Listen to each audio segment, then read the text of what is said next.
Hey expats and travelers alike, today we're here to talk about expat life in Lisbon. We've broken it down into three parts: moving, living, and working. I'm Josh with Expats Everywhere, And I'm Kaylee. and this is our review preview show. Lisbon won this vote with 45% of the votes, with London coming in second at 25%. So, fairly big gap between number one and number two. But let's right now get started with moving to Lisbon. Lisbon is just south of the very center of Portugal and along the Atlantic coast. It's a wonderful place to live, so there's no surprise it's densely populated with both Portuguese citizens and expats. For those of you who hate the cold like me, Lisbon is the place to be. It's a hot place and can get up to 35 degrees Celsius in the summer, so the only reason you want to bring a heavy coat for the winter is when you travel. We found an interesting list from Indie Traveler about 9 things to know before moving to Lisbon.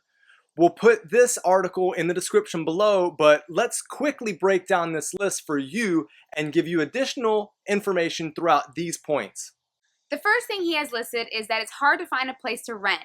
The culture centers around buying homes and not renting homes, so while there are a lot of houses for sale, it might be hard to rent.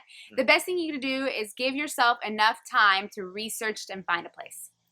Now, technically, the city is divided into 53 parishes, but are more commonly known as bairros, or in English, neighborhoods.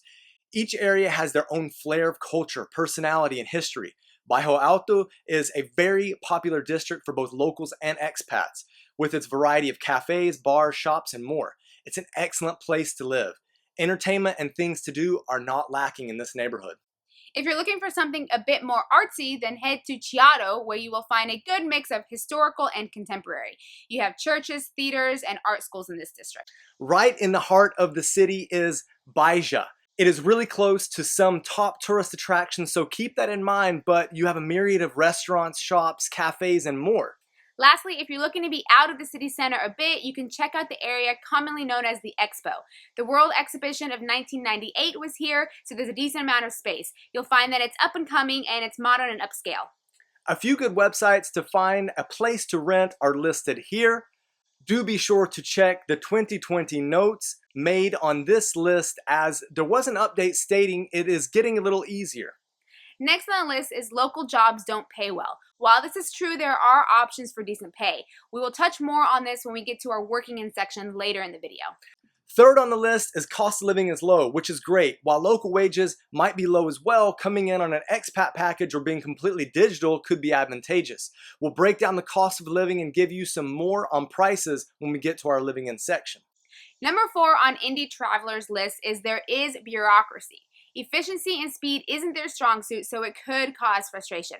However, this isn't uncommon in many countries, so it shouldn't be a surprise. Not at all. Number 5 gives the advice that it's worth learning some Portuguese. However, English is very common there, so while basic Portuguese will help, you will be able to get by without it. I find this point a little interesting on this list because he doesn't really make a case for why he thinks it's important. Instead, he links another website about taking Portuguese lessons, which seems more like an affiliate rather than a legitimate point. He even puts at the bottom that he might make a commission off of the links in the list, so take it for what it is. That being said, we always think it's a good idea to learn the language of the country that you're moving to, but realistically, we know it's not easy for everyone. And with English being so widely spoken around the world, many places you can get by just fine without knowing the language of the country you're in. Josh is really good with learning languages, but I'm not very good at it. So for me, it's kind of like just the basics, and that's pretty much it. Yeah. Number 6 is that the Portuguese are reserved but friendly. The country overall has a very laid-back vibe. It might take some time for some people to open up, to build relationships, but just do this naturally and you won't have any problems. Number 7 is winter is weird. We already talked a bit about the weather and how it gets hot, but winters can get a bit chilly. This point focuses more on the fact that a lot of apartments don't have central heating, so keep that in mind. The good news is that the winter months are short and most of the year it's much warmer. This is most likely why they don't bother with central heating. If you don't like the feel of your apartment, you can invest in a space heater, electric blanket, or maybe do bring a big coat for more than just travel. Number 8 is that the quality of life is superb. This shouldn't be a shock. The weather's great, the cost of living is manageable, you're near the ocean, and the list can go on and on. Yep. So if you're not interested in moving to Lisbon, you should at least look at it and put it on your list as a place to visit because it is an amazing vacation spot. Absolutely. Let's get into the last point on this list, then we'll dive into more information about living in Lisbon.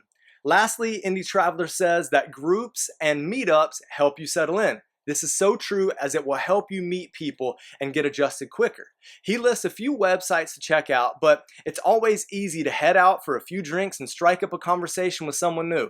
I always do. He does. You just have to be willing to chat with strangers. This could be where the basic knowledge of Portuguese could come in handy, or you can just find people that speak your native language.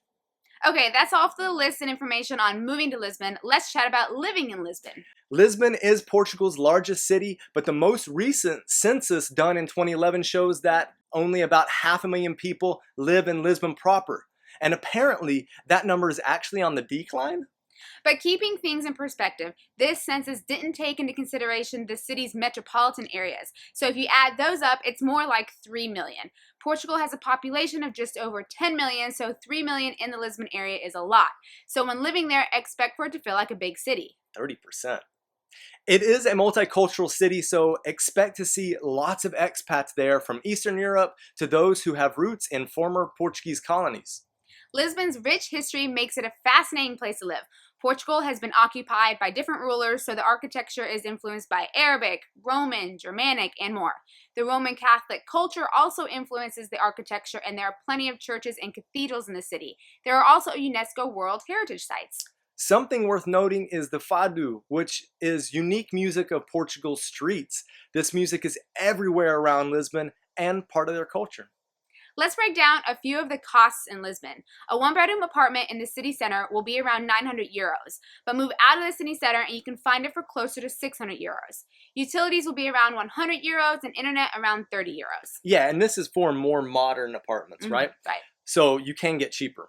A meal at an inexpensive restaurant is around 8 euros, and you can get a meal for two at a mid-scale restaurant for around 35 euros. A domestic beer as little as 2 euros, and you can get a coffee for €1.50.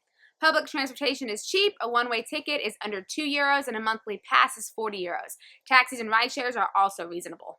You might be interested in looking into private healthcare, which is super affordable, especially compared to the rest of Europe. The healthcare system is good, but it can be slow at times. This is something the country is actively working on, especially for helping out foreigners. Before we talk about working in Lisbon, we want to take a minute to give a few shout outs to those who are commenting on our channel and Instagram. Shout outs!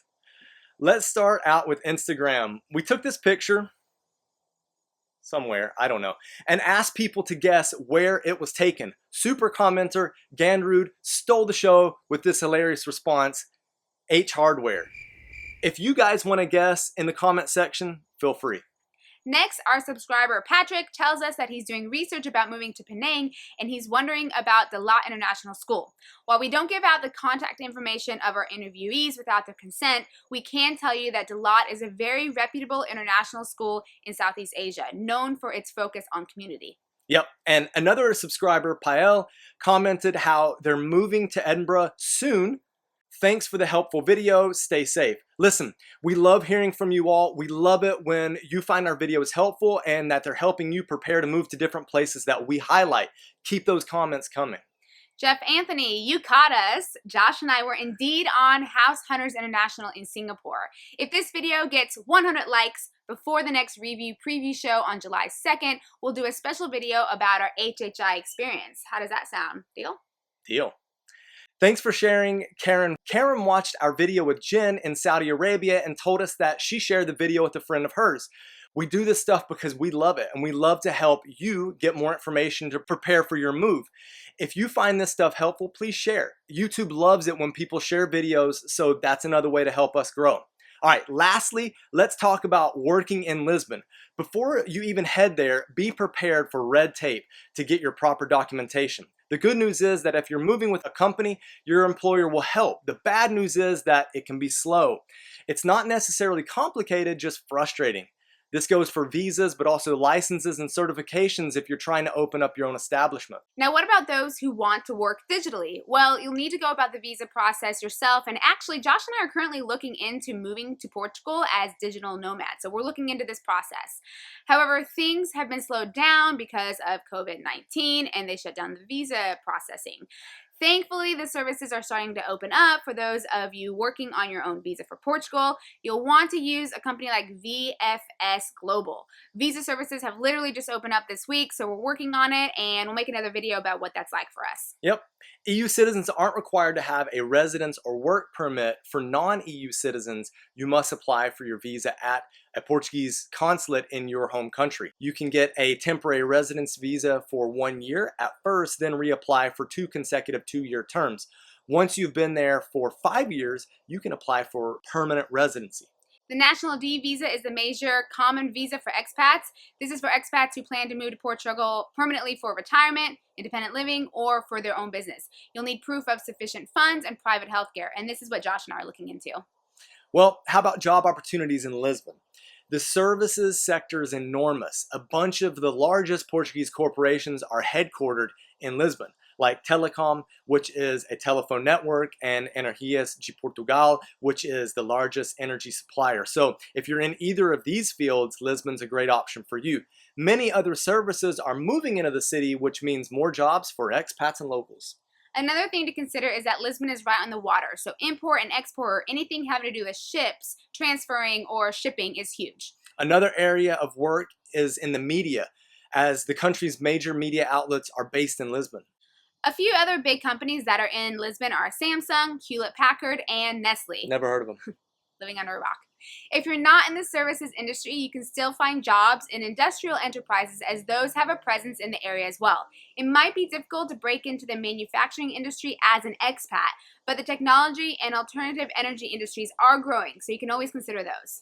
One difficult thing is if you're not moving with your company, finding a job yourself is generally done by word of mouth and connections, so it can be hard to find jobs online.